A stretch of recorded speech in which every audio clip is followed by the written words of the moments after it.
No one called them. No one guided them. And yet, 21 wild elephants kept walking for 12 straight hours through dust and brutal heat, like they'd received terrible news. At Red River Sanctuary, the head rescuer, Jack Mercer, had just died without warning, without a final goodbye. 2 days later, while his wife still couldn't leave her room, a shout tore through the house. "They're here!" And outside the fence, 21 gray giants stood in silence, staring at the home, waiting, as if Jack might still step onto that porch.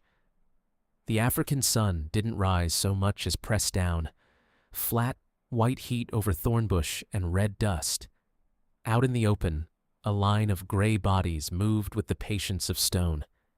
21 wild elephants, shoulder to shoulder, walked as if the day itself couldn't stop them. They didn't fan out for shade. They didn't drift toward water. They stayed in formation, cutting through scrub and dry grass, pushing past branches that snapped like brittle bones. Their feet fell heavy, but the rhythm felt controlled, like a march they'd agreed on without a sound. No ranger jeep trailed them. No drone hovered. No one blew a whistle or fired a flare. The bush offered only insects, wind, and heat shimmer. Still, the herd kept going, mile after mile, as if the ground ahead held an answer they could already smell. Far away, inside Red River Sanctuary, the morning was quieter than usual. The main house sat behind a fence line, half swallowed by acacia shadows. At the edge of the compound, a radio tower clicked once, then settled into a thin, restless hiss. Jack Mercer was already awake, boots on, shirt half buttoned, like his body had learned to rise before worry did.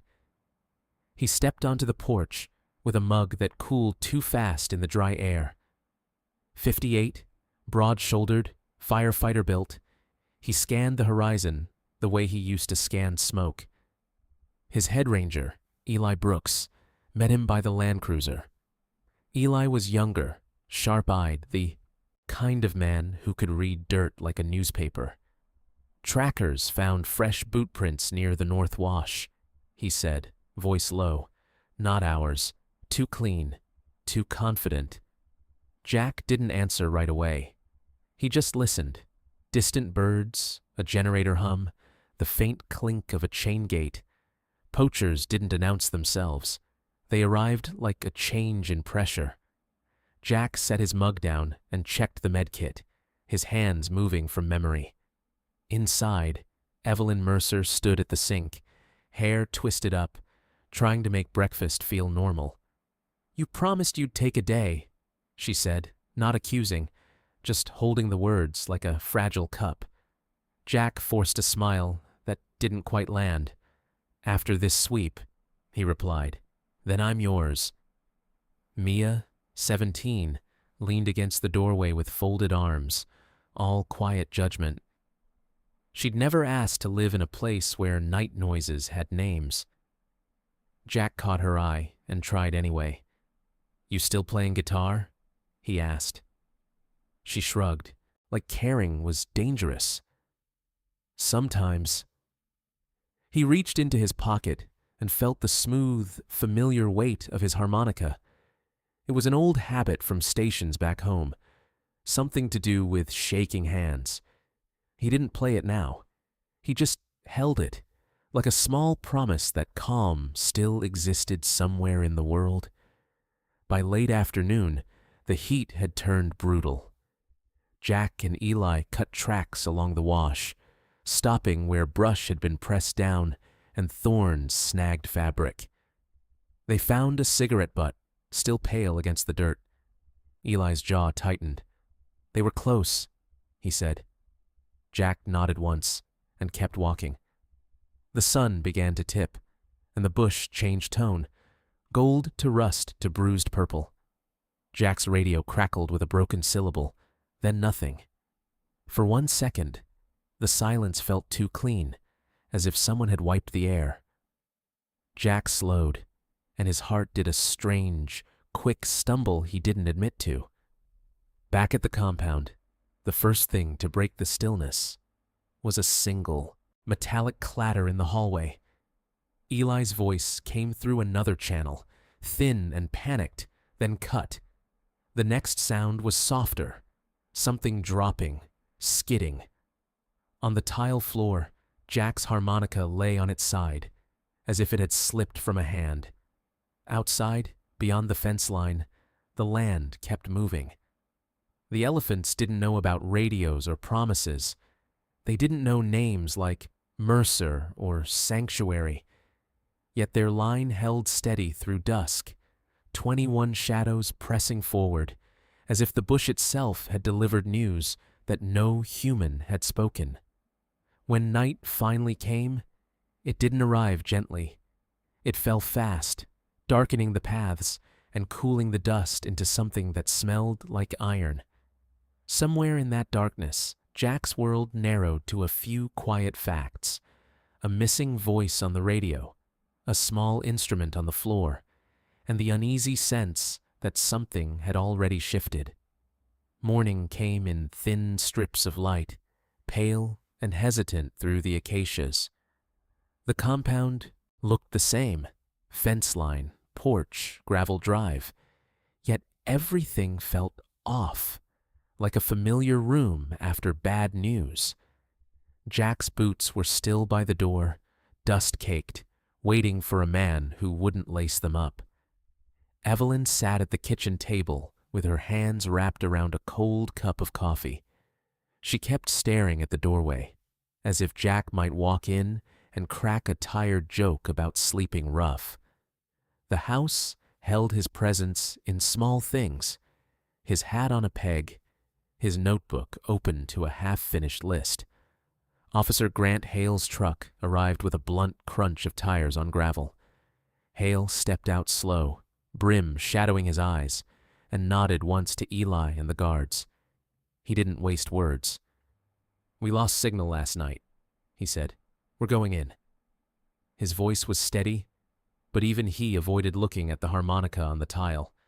They moved fast, but not frantic. Men who knew panic wasted daylight. Trackers fanned out along the North Wash, reading scuffs and snapped twigs. Eli crouched beside a shallow imprint, fingertips hovering over disturbed dust. "Someone doubled back," he murmured. "They didn't want to be followed." Jack's name didn't get spoken much, not at first. It sat like a stone in everyone's throat. When someone finally said it, quietly, almost like a prayer, it made Evelyn flinch. She stood, then sat again, knees weak. Mia hovered in the hallway, listening, pretending she wasn't. They found the first sign near a cluster of thorn trees, a strip of fabric caught on a branch, dark with sweat and grit. Eli recognized it instantly: Jack's work shirt, the one with the faded patch from a firehouse in Arizona. He didn't say anything. He just closed his eyes for a beat, then kept moving. The bush carried sound strangely, bending it, swallowing it. A distant bird call snapped like a warning. The men followed a faint drag mark through dry grass until it vanished on hard ground. Hale's jaw tightened. "If poachers did this," he said, "they won't be far." But the words landed wrong, too practical for what everyone was feeling. Near midday, the heat rose like a hand on the back of the neck. The search line pushed deeper, boots grinding over stones, radios murmuring in clipped bursts. Evelyn stayed behind, pacing from window to window. Every so often she stopped, pressing her palm to the wall, as if the house itself could answer. Then the call came, not from the bush, but from Johannesburg, routed through a doctor Jack had seen months ago. Hale took it on the porch, voice dropping low. When he turned back, his face looked older. He didn't soften it. "It was a stroke," he said, fast.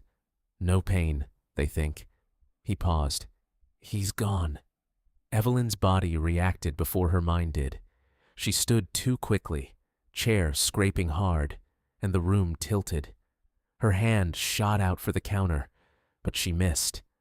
The world narrowed to the sound of her own breath and the sudden, cruel emptiness where Jack's voice should have been.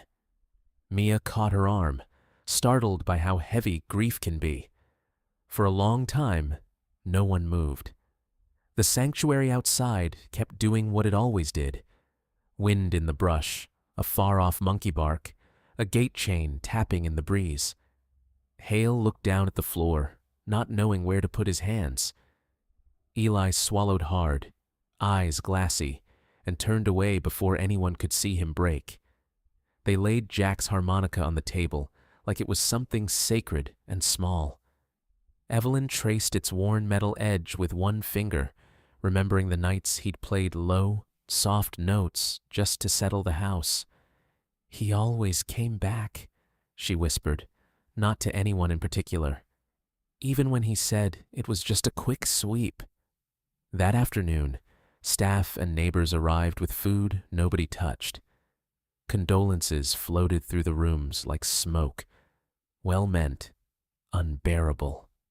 Mia sat on the back steps, staring at the fence line, jaw clenched. She kept thinking of her last words to Jack, sharp, teenage cold, and how time had refused to give her a chance to take them back. When the sun lowered, Evelyn finally walked onto the porch. The air cooled, carrying the smell of dust and dry grass. She looked out toward the darkening reserve, toward the miles of thorn and silence. Somewhere out there, the elephants were moving, still moving, 12 hours deep into a journey nobody had asked them to take. 2 days passed, but time didn't feel like it moved. It pooled in corners of the house, heavy and stale, while Evelyn stayed behind her bedroom door. The sanctuary carried on outside. Guards smen joyke, radios crackled, a generator coughed to life. Yet inside, the air held its breath like it was afraid to disturb her. Mia tried to be useful in small, awkward ways. She brought water. She folded blankets. She answered the gate when staff arrived with quiet faces and softer voices. Each kindness felt too late, like placing a bandage over a wound that kept widening. At night, she lay awake, listening for a sound that would never come. Officer Hale doubled patrols after sunset. Word had spread that the team had seized ivory last month, and poachers didn't forgive humiliations. Men with rifles drifted at the edges of law the way hyenas drifted at the edges of firelight. Hale didn't say revenge, but everyone heard it in the way his eyes kept scanning the tree line. Eli moved through the compound like a man with unfinished business. He checked locks twice, then 3 times. He walked the fence line with a flashlight, pausing where the wire sagged a fraction. In the dirt near the north gate, he found fresh boot prints again, wide tread, deliberate. He covered them with dust, like hiding a bad omen. On the 3rd morning, the heat returned with no mercy. A cook set a plate outside Evelyn's door, then quietly took it back untouched. Somewhere down the hall, Jack's notebook sat open to a list titled "Next Week." The first item underlined twice, "Fix water pump. Don't forget." Mia saw it and felt something in her throat tighten. Around noon, a low vibration rolled through the compound, so subtle it could have been imagined. A glass in the sink trembled, the surface of water rippling in a perfect circle. Eli froze. Hale looked up from his radio like he'd heard the ground speak. "You feel that?" Eli asked. Hale didn't answer, but his hand went to his belt. The second vibration came stronger, then faded. It wasn't thunder. It wasn't trucks. It felt deep, slow, patient, like a heartbeat traveling through dirt.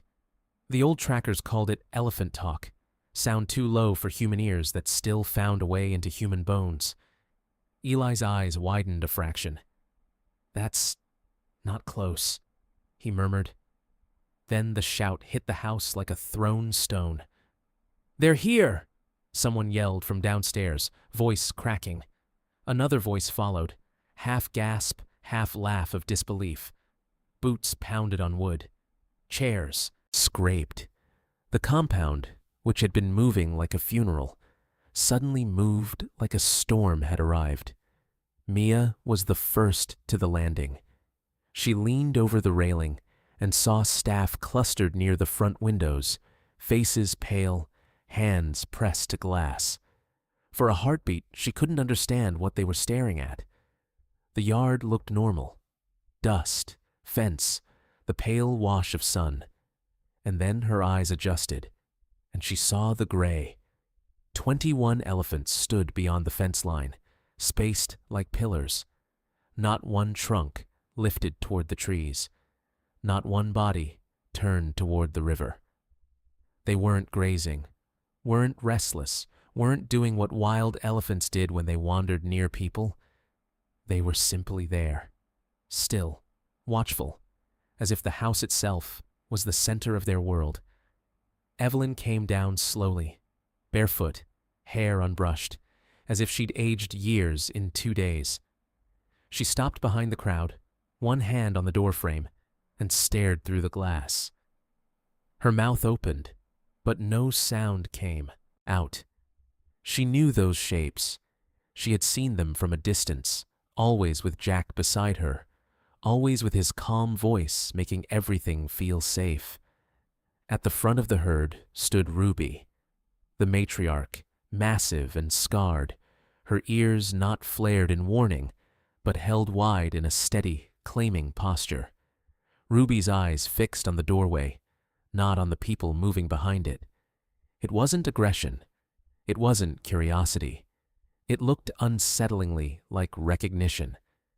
Hale stepped onto the porch, careful, slow, like the wrong movement could break something delicate. His men tensed behind him, but he lifted a hand, palm down. "No one does anything stupid," he said under his breath. "No shouting, no cameras in their faces." He swallowed once. Let them be. The elephants didn't shift. Minutes stretched. Dust settled. The only sound was the soft click of a flagpole chain and the distant buzz of flies. Mia felt her skin prickle as if the air had charged. It wasn't the fear she'd felt before, the kind that made you run. It was the fear of standing close to something true you didn't have words for. Evelyn's knees weakened, and Mia caught her without thinking. For the first time in days, Evelyn looked like she might breathe again, even if it hurt. Her eyes stayed locked on Ruby. "How?" she whispered, voice thin as paper. "How did you know?" Ruby's trunk lifted a few inches, testing the air, then lowered again. A low rumble pulsed through the fence line. Not loud, not dramatic, just deep enough to be felt. The herd held formation, unmoving, as if they had arrived with a purpose and would not leave until that purpose was met. The herd stayed. Not for a minute, not for a curious glance and a quick retreat, but as if time belonged to them now. Afternoon light slid across their backs, turning dust into a soft halo, and still they didn't graze. They faced the house with a patience that felt older than the fence between them. Inside, the compound moved in, whispers. Someone drew the curtains halfway, then thought better of it, and left them open. A cook set out buckets of water by the gate, then hesitated, afraid the gesture might insult whatever this was. Mia watched grown men shift their weight like schoolboys, unsure where to put their hands. Officer Hale kept his people back, but his eyes never stopped working. He'd spent years studying elephants as threats, weights, distances, angles of charge. This wasn't any pattern he recognized. No mock charges, no ear flares, no trunk slaps against the ground. Just stillness. It made his throat tighten in a way that annoyed him. Evelyn stood in the doorway, the sun cutting a sharp line across her bare feet. She looked small against the openness of the yard. If Jack had been here, he would have stepped beside her without thinking, shoulder close, voice low. Without him, the space felt too wide, too exposed, as if the world had removed its guardrail.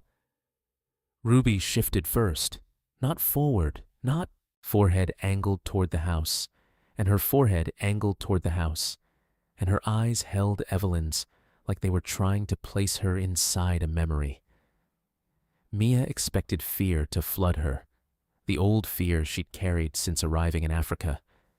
Instead, what rose was something stranger, an ache, like watching a stranger show up to a funeral with the same grief you didn't know how to name.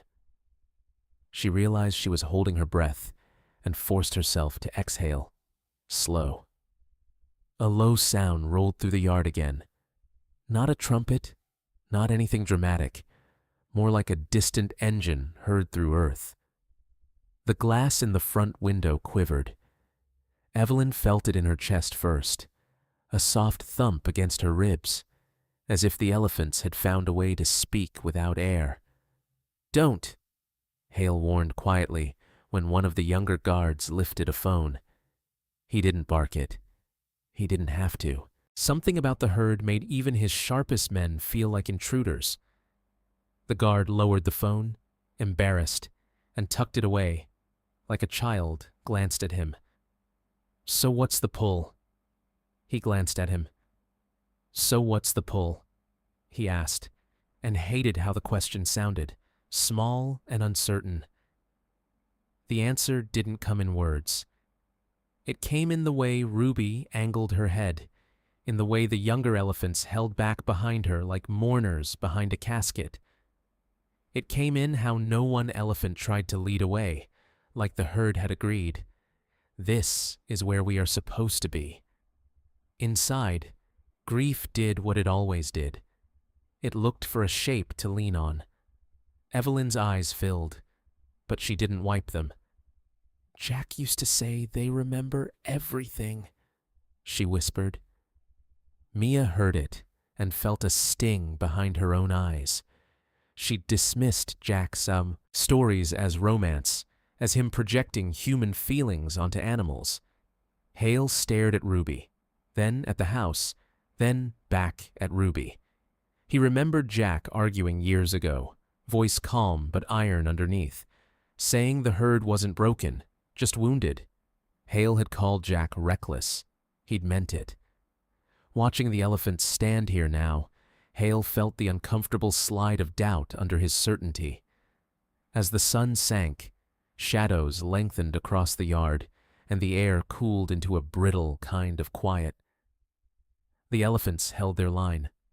The staff ate in turns, quickly, like people afraid to look away. Somewhere in the distance, a hyena laughed, and no one laughed back. That night, the compound lights stayed low. Evelyn finally stepped out onto the porch, not all the way to the fence, just far enough to feel the night on her skin. Ruby's head lifted slightly, as if she'd been waiting for that movement. Between them, the fence hummed faintly, and the darkness felt crowded with meaning. Mia stood, behind her mother, fingers curled around the doorframe. She watched Ruby and thought, with a sudden cold clarity, they don't know he's gone. Or worse, she thought, they do. And they came anyway. The second idea landed harder, because it meant the herd had walked 12 hours for a goodbye. Near midnight, a small gust stirred dust along the ground. Ruby's trunk rose, tasting the air, then lowered. She stayed. The others stayed. The whole yard held a silence so deep it felt like a promise being made. And inside the house, where Jack's voice used to fill the corners, Evelyn understood something she couldn't yet say. This wasn't a visit. It was a vigil. 5 years earlier, Jack Mercer had arrived at Red River Sanctuary with a sunburned neck and a firefighter's habit of checking exits. He'd told Evelyn it was temporary, just a contract, just a chance to help. But the bush had a way of making temporary feel like a lie you didn't mean to tell. The call came on a brutal afternoon when heat sat on the roofs like a weight. Eli, still a junior ranger then, burst into the office with a satellite phone pressed to his ear. "It's wildlife control," he said. "They've got a herd they can't hold. They're calling them problem elephants." Jack took the phone and listened while a woman's voice rushed through the details. 21 elephants, multiple fence breaks, crop raids, a near-fatal charge on a farm road. The villages wanted blood, the politicians wanted quiet, and the solution had already been written in a memo. 48 hours, then a cull. Jack stared at the map pinned to his wall, thumb tracing a circle of dry country and scattered homesteads. "Send them somewhere else," he said. The woman laughed once, sharp with exhaustion. "We tried. Everyone refused. They're too dangerous." Then she added, softer, "They've been through hell." Officer Grant Hale showed up the next morning like a verdict wearing a, "On your land, I won't negotiate. I'll put on your land. I won't negotiate. I'll put them down before they reach a child." Jack didn't flinch, but his stomach tightened. He'd faced walls of flame, ceilings collapsing, air that could kill you in one breath. This felt different, because the danger had a face, a memory, a family. "Give me a chance," Jack said. "That's all I'm asking. One chance." Evelyn heard about it over dinner and went quiet in the way she did when fear tried to stay polite. "Jack," she said, "you don't even know elephants." He reached for her hand and squeezed. "I know panic," he replied. "I know what it looks like when something's trapped, and everyone calls it a problem." They drove to the holding site 2 days later.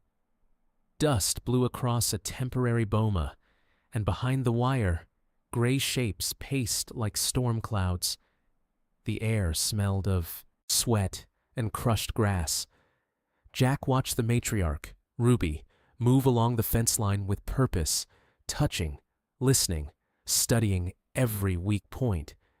Hale stood with his arms crossed while Jack approached the wire. "That one," Hale said, nodding at Ruby. "She's the reason we're here. Smart, angry. She's taught the rest." Jack watched Ruby's eyes, dark, steady, not wild with confusion, but focused with a kind of learned caution. Then Jack saw the scars, not just old scratches, but a long, healed welt across Ruby's shoulder and a torn edge to her ear that looked like it had met a blade. One young elephant favored a back leg, the foot swollen. A handler muttered, "Snare." Jack felt his jaw tighten until it ached. A local tracker, Moses, spoke low beside him. "They watched their last leader die," Moses said.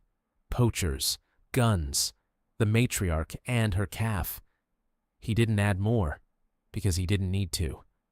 Jack pictured the sound, the smell, the helplessness. He understood why problem was just a clean word for grief.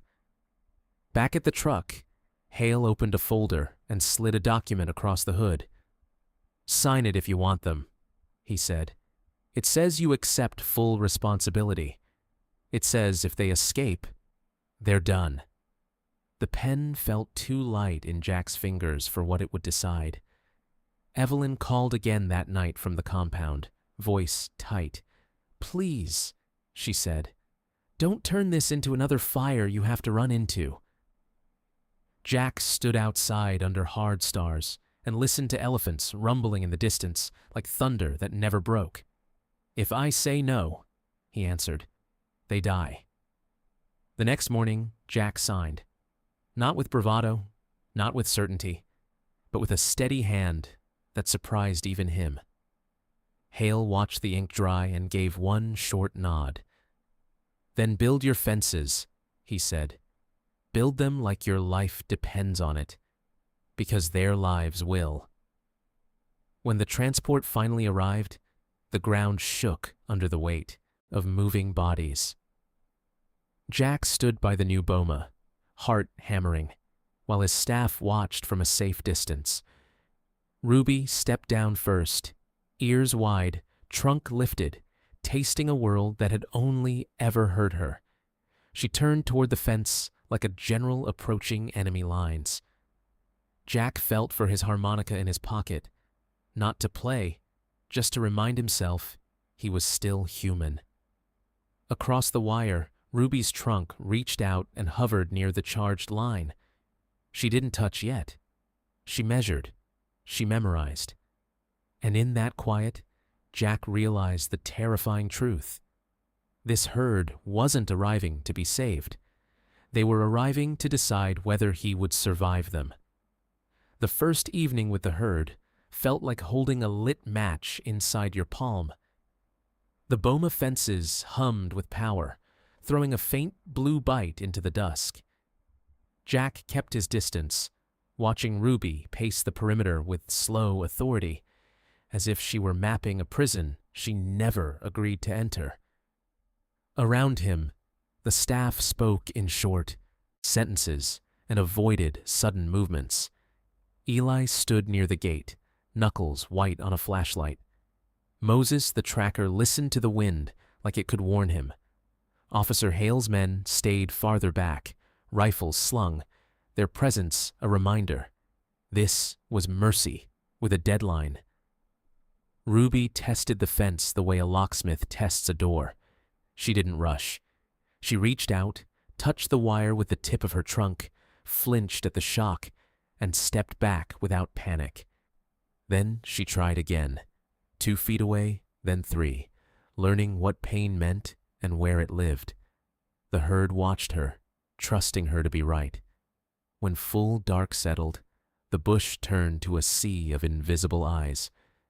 Jack set a small camp chair near the outer fence and sat down, not inside the boma, not close enough to threaten, just close enough to be present. He didn't speak much. He let the night carry his breathing to them like a quiet signal. "I'm here." For a while, the herd gathered along the far side of the enclosure, facing north as if something there mattered more than water or rest. Jack found that unsettling. Elephants were supposed to move like weather, shifting with need. These stood like soldiers waiting on orders. Ruby's head stayed angled toward the dark, ears twitching at sounds humans couldn't catch. Near midnight, a sharp pop cracked somewhere beyond the ridgeline. Not close, but close enough to change the air. A second sound followed, an engine cough, then silence. Eli's shoulders tightened. Hale's men stiffened. Jack felt the old firefighter response in his chest, the split-second calculation of danger. But this time, he couldn't see the flames. Ruby froze, then lifted her trunk high, tasting panic in the wind. The youngest elephants pressed together. A low rumble rolled through the boma, deep, vibrating, the kind you feel in your teeth. Jack stood slowly, hands open, trying to keep his body calm enough that the herd might borrow it. Another crack snapped, closer now, like a warning shot or a careless hand. Ruby's body changed in an instant. She wasn't pacing anymore. She was a force. She charged the fence with her full weight, 5 tons of grief and memory hitting steel like it was paper. The wire screamed, posts bent, sparks jumped in the dark. The boma failed the way a dam fails, suddenly, all at once. The electric line dropped, the gate latch tore, and 21 shadows poured through the opening without hesitation. Jack yelled for lights, for vehicles, for everyone to hold position, but his voice sounded small against the thunder of running elephants. Headlights swung on, cutting bright wounds in the night. For a heartbeat, Jack saw Ruby glance back, not at him, not at the men, but at her herd, counting them as they moved. Then the bush swallowed them. The sound of their feet faded into distance, leaving only broken wire and the stunned breathing of humans. Hale was already on the radio, voice clipped, calling in units, closing roads, warning nearby villages.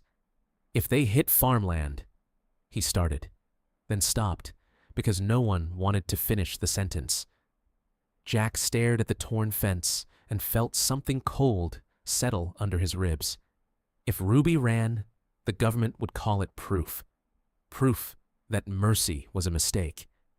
At first light, Jack and Eli found tracks cutting hard toward the North Wash. Deep prints, fast stride, no hesitation. Then Moses pointed to a smear on a stone. Dark, fresh, blood. A calf had clipped the broken wire or caught a thorn at speed. Jack crouched, touched the stain, and stood with a tightness in his throat he refused to name. They moved out with trackers on foot and vehicles behind, trying to follow without pushing the herd into more panic. The bush was already warming, the sun rising like a punishment. Jack's mind ran through every outcome: villagers, bullets, chaos. Yet under the fear, one thought held steady. Ruby hadn't escaped to be cruel. She'd escaped to survive. By late morning, the radio brought the line Jack dreaded. Hale's voice, flat and final, crackled through. Control teams are mobilizing. If we don't have them contained by dusk, they'll authorize lethal force. Jack stared out at the endless thorn and dust, and the world narrowed to a simple, brutal clock. He didn't speak his worry aloud. He just adjusted the strap of his pack and kept walking, step after step into heat that made the air shimmer. Somewhere ahead, 21 elephants were running on terror and instinct. Somewhere behind, men were loading rifles. And in the space between, Jack carried the impossible task of finding them first, before the bush turned his yes into a death sentence. By the second day, Jack's shirt clung to him like wet cloth, stiff with salt and dust. The trackers moved in a low, steady rhythm, reading scuffed ground, snapped stems, a faint smear of dung that pointed north. Every sign said the herd was still running, still in that thin space between fear and disaster. They found them at mid-afternoon in a shallow valley where the thorn trees grew thicker. The elephants stood packed tight, sides heaving, ears flicking fast. A calf limped near the center, favoring the leg Jack had worried about. Ruby held the front, head high, eyes hard, ready to turn the world into an enemy. Hale's units were not far behind. Jack could hear engines somewhere on the wind, could feel the coming pressure like a storm front. He raised a hand to Eli and Moses, signaling them back. "No shouting," he whispered. "No circling. Let them breathe." He stepped forward alone, and the valley seemed to hold its breath with him. Ruby swung her head, trunk lifted, tasting him. Her ears flared wide, one step from a charge that would crush bone without trying. Jack stopped and lowered himself to the ground, slow as sunrise. He unbuckled his belt, set his knife down in the dust, and opened his hands like an offering. Empty, harmless, human. He didn't try to be clever. He didn't speak like a trainer. He spoke like a man who'd sat with panic in burning rooms and knew it didn't respond to force. "I'm not here to take anything," he said softly. "I'm not here to trap you. I'm here so nobody hurts you." His voice sounded small, but it stayed steady. For a long minute, nothing moved. Then Ruby took one step closer. Just one, enough to make Jack's heartbeat slam. She stopped, eyes locked on his face, searching for the lie. Behind her, the herd rumbled low, a tight, trembling chorus. Jack didn't look away. He let them see him breathing. A twig snapped somewhere behind Jack. The herd jerked. Ruby's body tightened like a drawn bow. Jack lifted his palm without turning his head, a silent command to the humans. Stay still. The snapping stopped. The valley quieted again. It wasn't peace. Not yet. It was the first, fragile thread of restraint. That night, they managed to guide the herd, slowly, carefully, back toward the sanctuary without vehicles pressing too close. Jack didn't celebrate. He didn't let relief make him sloppy. He knew the real fight wasn't tracking. It was trust. And trust didn't happen in daylight speeches. It happened in the long dark.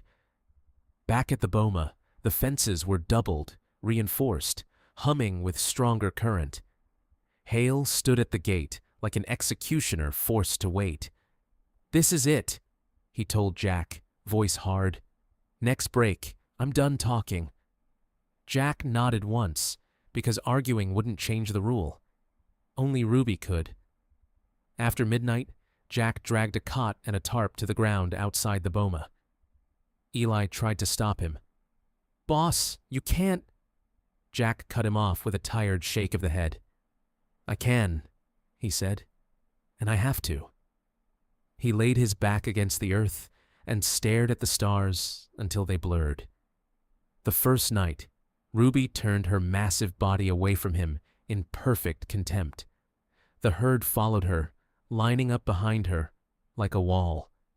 Jack spoke anyway, low and calm, about nothing that mattered, about the river, the shade trees, the fact that the moon was bright. He let his words be background, like wind. The second night, he brought the harmonica. He didn't play a song anyone would recognize, just a slow, simple line of notes, a pattern that repeated like a heartbeat. It carried soft through the wire and out into the boma. The elephants shifted, uneasy at first, then still, listening without admitting it. A week passed, then two. Jack's voice went hoarse, and his back ached from sleeping on hard ground. Evelyn begged him to come inside. They're animals, she whispered one night, tears bright in the porch light. Jack didn't argue with her fear. He just said, they're a family, and went back out. Mia watched from the window more than she meant to. 8 years old then, too young to hate the bush yet, she held her stuffed bear and stared at Jack's small figure by the fence. She didn't understand why he kept coming back when Ruby gave him nothing, but she understood that he did, night after night, no matter what. One night, when the air turned cool and the stars looked close enough to touch, Ruby did something different. She didn't turn her whole body. She turned only her head. Just a few degrees. 3 seconds, maybe less. Her eye found Jack, dark and ancient, and held him like a question. Jack felt the shift like a hand on his chest. He didn't smile. He didn't move. He kept his voice steady, like nothing had happened. But inside him, something loosened. A knot he'd been carrying since the fence broke. It wasn't victory. It was permission to hope. As dawn crept in, Ruby turned away again, and the herd followed her, back into their tight circle. The moment ended as quietly as it began. Yet Jack sat there a while longer, watching the soft rise and fall of elephant sides, listening to the low rumbles settle into the morning. In the hush, he understood the truth he'd herd began to eat again. To drink without herd began to eat again. To drink without snapping their heads up every second. Ruby still watched the fence like it had teeth, yet she no longer paced it all night. Jack kept showing up, voice low, harmonica steady, like a lamp left on. One morning, Moses found Ruby standing near the gate instead of the far corner. It wasn't friendliness. It was attention. Eli noticed too, the way the younger elephants copied her posture, the way the calf with the sore leg stayed closer to Ruby's shoulder. Jack felt the shift in the air, subtle as a change in wind. Officer Hale came down from the ridge with 2 armed men and a look that said he was done being patient. "You've bought time," he told Jack, "but not forever. The villages keep calling. My bosses keep asking when this ends." Jack nodded, and for once he didn't argue. "Today," he said quietly, "it ends today." The staff stared at him like he'd announced a fire in the kitchen. Eli stepped in, voice urgent.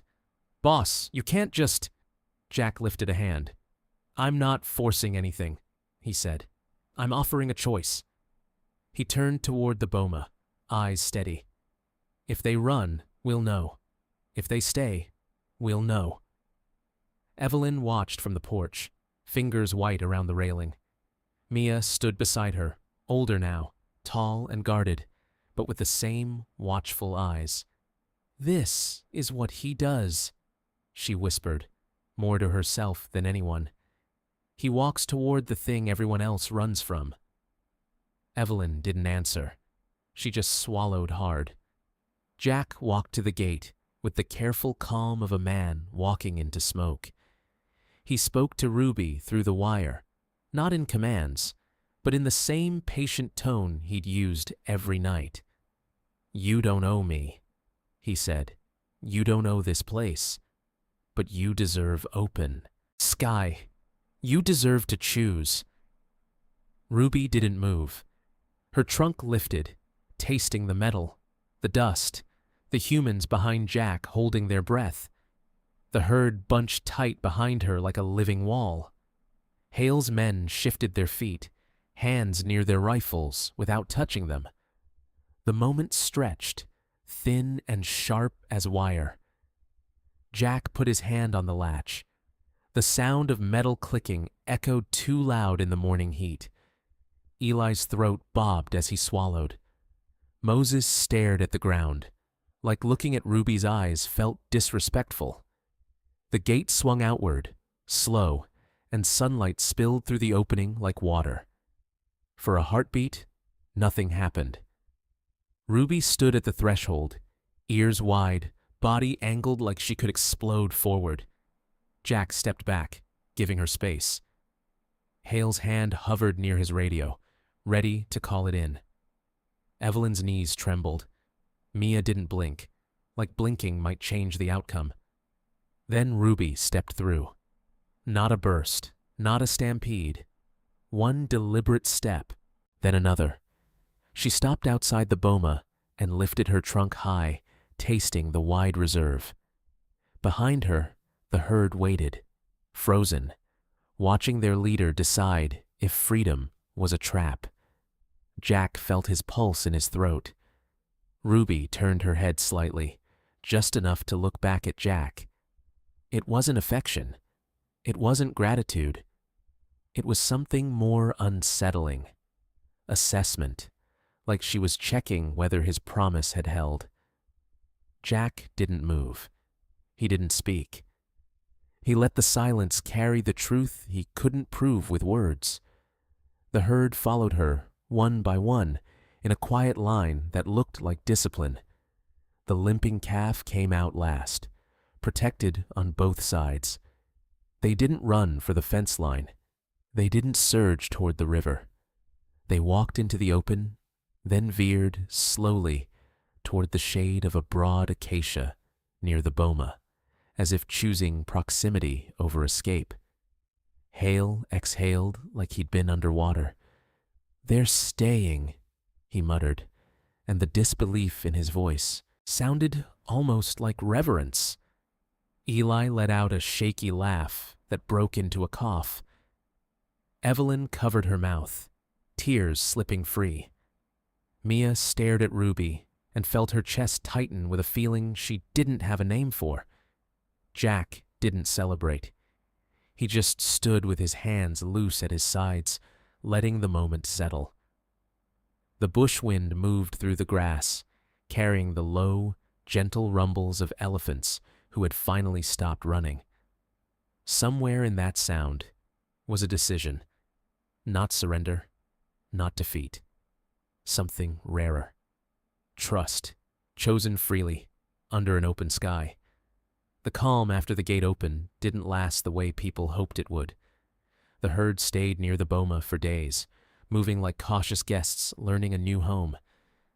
Ruby brought them to water at dawn, then back to shade by noon. Jack watched from a distance, letting them choose him in small ways. Hale kept his word about restraint, but he didn't relax. He'd seen what a wounded herd could do, and he'd seen what desperate men. First warning came as a missing snare.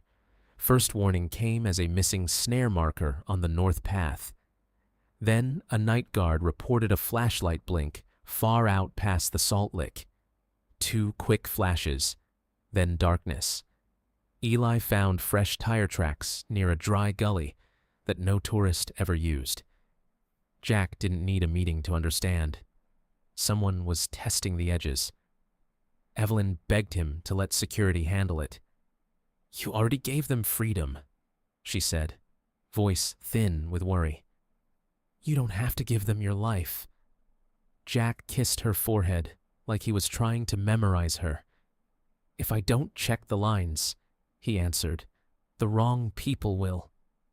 Mia sat on the porch steps, pretending not to listen. She hated how the sanctuary made her mother small with fear. She hated how Jack kept stepping into danger like it was familiar. But she'd seen Ruby's eyes at the gate. That memory stayed, heavy and bright, like a candle you couldn't blow out. The attack didn't come with shouting. It came with a silence that felt arranged. On a moonless night, a distant shot cracked once, too far to pinpoint, close enough to raise gooseflesh. The radios hissed. The dogs went stiff, not barking, just listening. Hale's patrol moved out, and the compound lights dimmed to a low, watchful glow. Jack followed the fence line with Eli and Moses, scanning the ground for signs that didn't belong. Fresh cuts on wire, disturbed stones, a scent of fuel where there shouldn't be any. Near a narrow trail, Moses froze and lifted a hand. In the dust lay a thin loop of cable, barely visible, the kind that bit and didn't let go. "Snare line," Moses whispered. "They want to drag a calf." Jack's stomach turned cold. He pictured the limping calf, the way Ruby kept it tucked between shoulders. He crouched, hands careful, and began to work the cable loose. The metal was slick with oil, meant to slide fast and tighten hard. A branch snapped behind him, too deliberate to be an animal. Jack turned and saw a silhouette step from the trees, rifle low but ready. Another shape moved to the side, cutting off the path back. Eli raised his hands, but Jack didn't. He stayed crouched, one hand still on the snare, like the trap mattered more than the men. A sharp pain bloomed at the base of Jack's neck. Something struck him, not a bullet, but hard enough to spark stars in his vision. He sucked in air and tasted dust. The world tilted. Somewhere far off, a radio squawked once, then died. Jack's hand fumbled in his pocket and found his harmonica by instinct. He didn't think about melody. He blew one long note, then another, thin, trembling, carried on dry night air. It wasn't a call a human would answer. It was a thread Jack had laid night after night, a sound that meant steady, meant safe, meant him. The poacher laughed under his breath, as if it was pathetic. Then the ground answered. A low vibration rose through the dirt, deep as an earthquake held back. The trees seemed to shiver.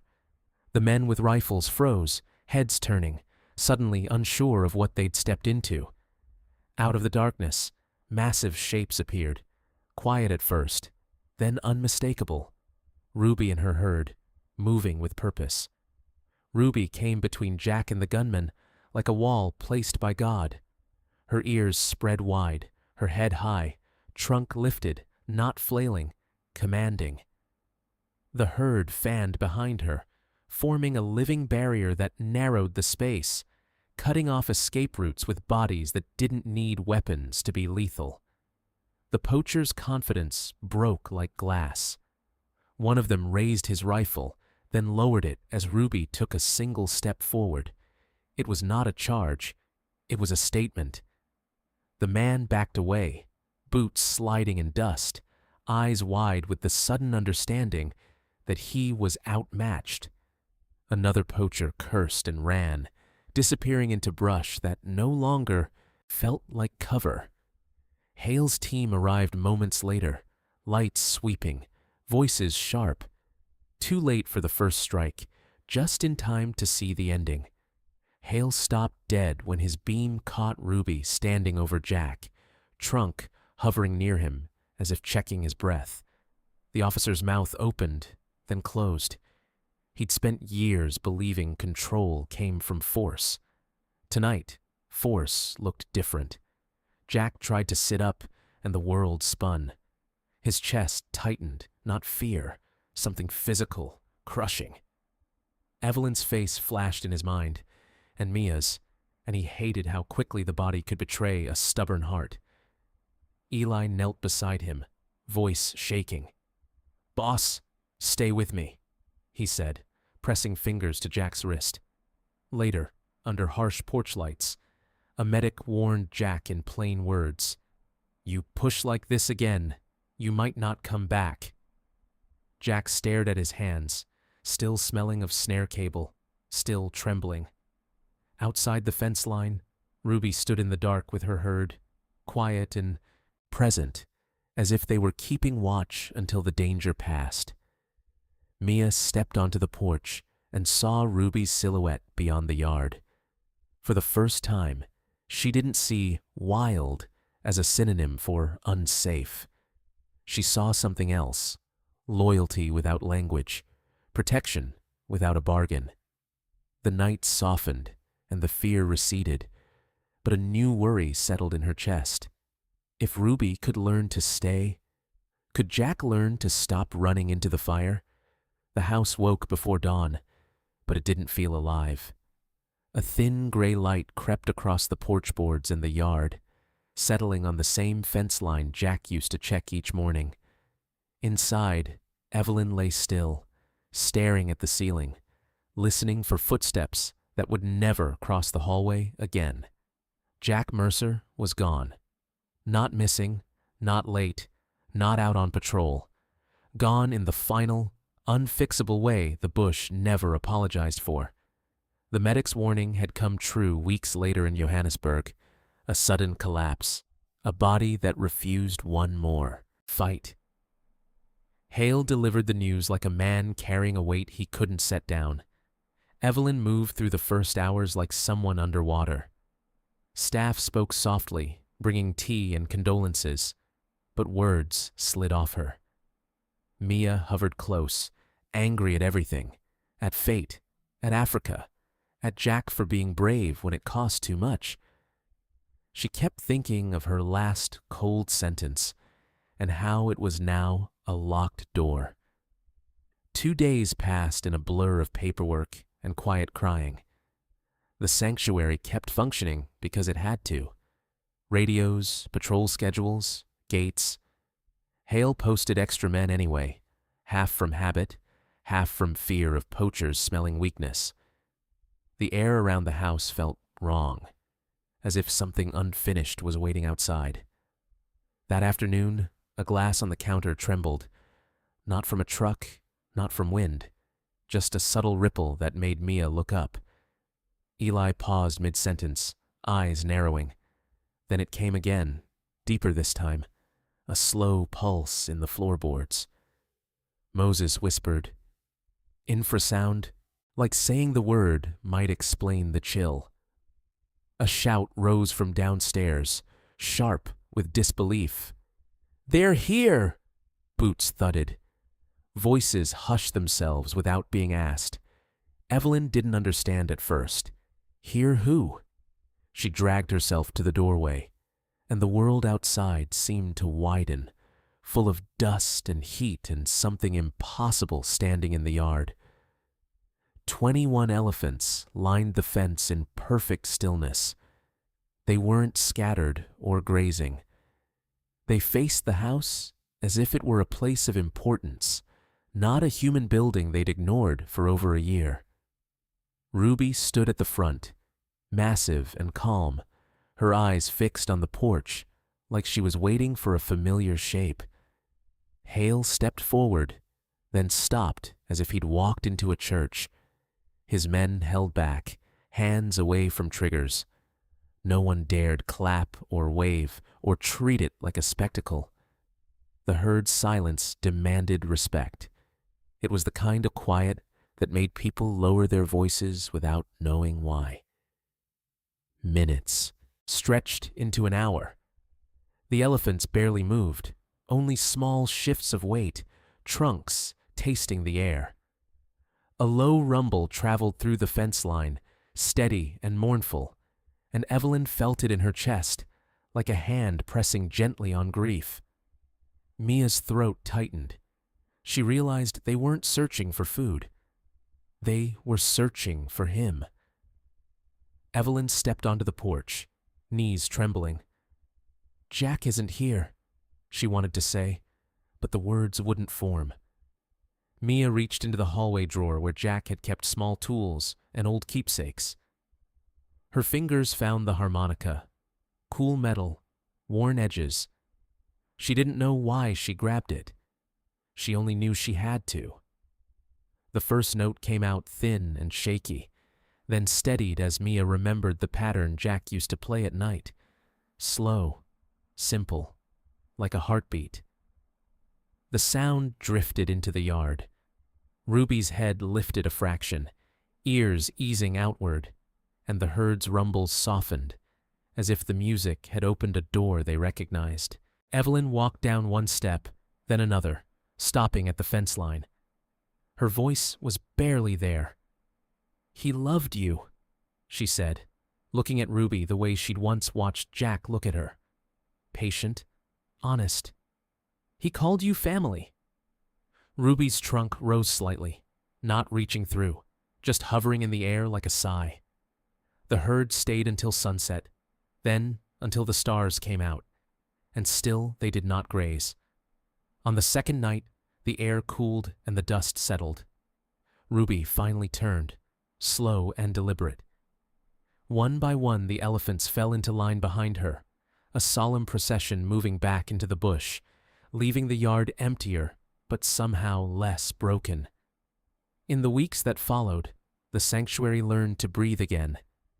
Evelyn began to walk the fence in the mornings, not because she wanted to be brave, but because Jack would have.